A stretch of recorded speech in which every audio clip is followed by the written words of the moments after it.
core issue with translating the meaning of Matsuri to a Western audience is the lack of general knowledge about Shintoism, which of course is a major component of Matsuri.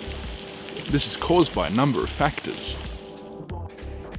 Because Shintoism appears to exist solely in Japan as a distinct ethno-religion, most Westerners lack the opportunity to see it in their daily lives. When they do travel to Japan, for the uninitiated, the distinction between Buddhism and Shintoism is vague, which only serves to confound the subject. Many tours tailored to foreigners focus on famous shrines.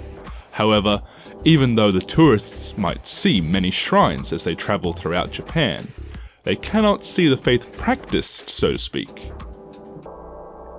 You can visit a church, a mosque, a synagogue, or even a Buddhist monastery, and you will have the chance to observe their adherents, join in the congregation, and take part in rituals that are guided by a religious figure.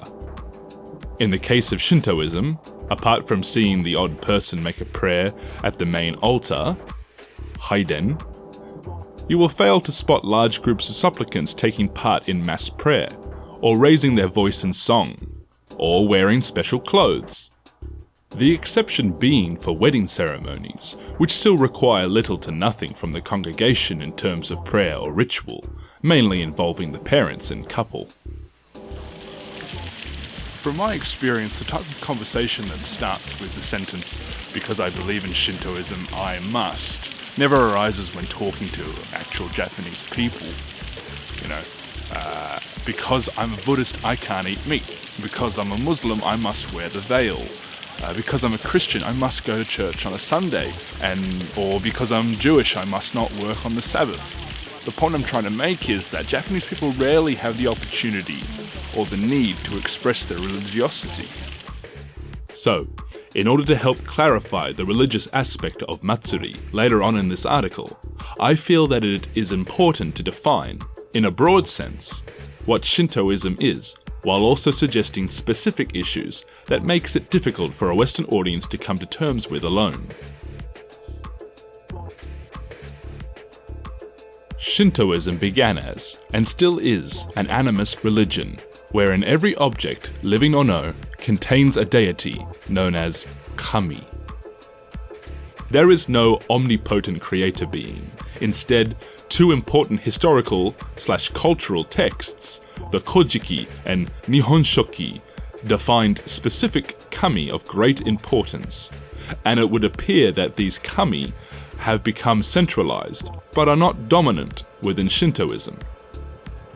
Of note, a major figure, what can be construed as a sun goddess, Amaterasu Omikami, is the direct ancestor of the Emperor of Japan, which serves to establish the divine role of the Emperor in Shintoism. Something quite special to note is that Shintoism requires no set dogma or doctrine, nor is there a central religious figure such as a founder or messiah. This leads me to believe that early Shintoism was conceived as many separate folk religions that were eventually formalized within the frameworks contained within the Engishiki. Perhaps because of this, Shintoism forces no strict dogma on its religious adherents, and is more representative of a national spirit that places a high value on virtues, such as purity, by that I mean cleanliness, and harmony through cooperation.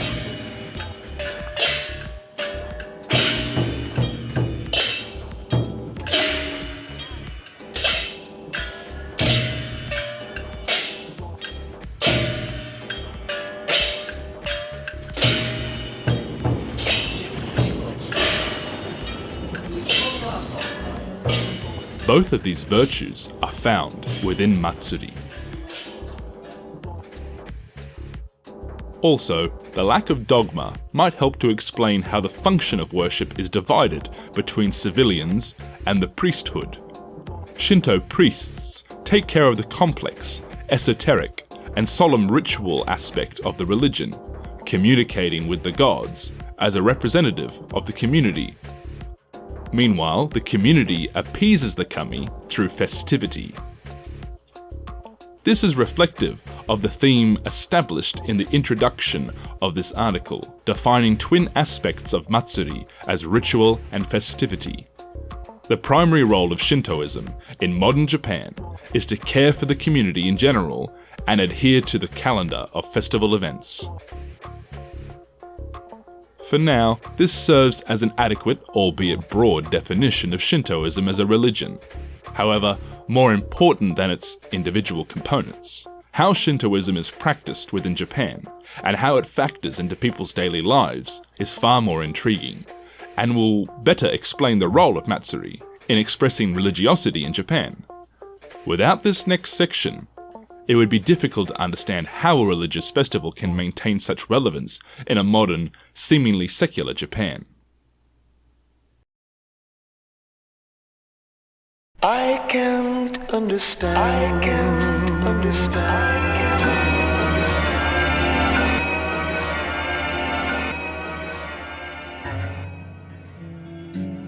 The typical response from Japanese people when asked if they belong to a specific religion or regularly perform religious behavior is no. As previously mentioned, one does not easily detect religiosity as a part of daily life while living in Japan. This leads us to assume that Japanese society has become predominantly secular. However, this flies in the face of statistics gathered annually that demonstrate widespread religious activity. So it would appear that the question is wrong as opposed to the answer. Why is it that Japanese people might express that they do not belong to a specific religion? While Shintoism presents itself as a distinct ethno-religion, it does not hold dominance over other religions. In truth, a variety of religious traditions coexist with one another, and most Japanese people partake in a variety of religious activities, without having to belong or identify with just one in particular. For example, Buddhism, as well as other folk religions, complement as opposed to compete against Shintoism, catering to different aspects of life, or in some cases, death. In conclusion, Japanese people do partake in a variety of religious beliefs and behaviours, but do not find themselves as part of exclusive membership-based organisations, nor are they bound by doctrine or obligation to act on these beliefs, save for when circumstance dictates as such.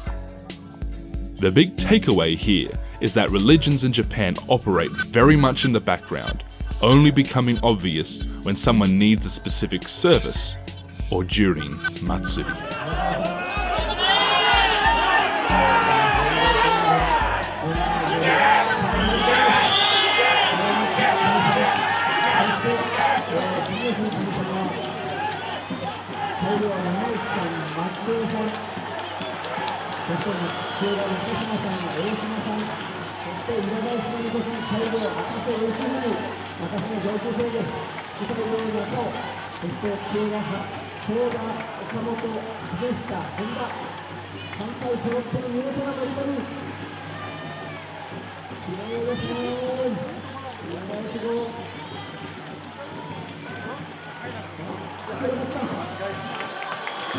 いやいや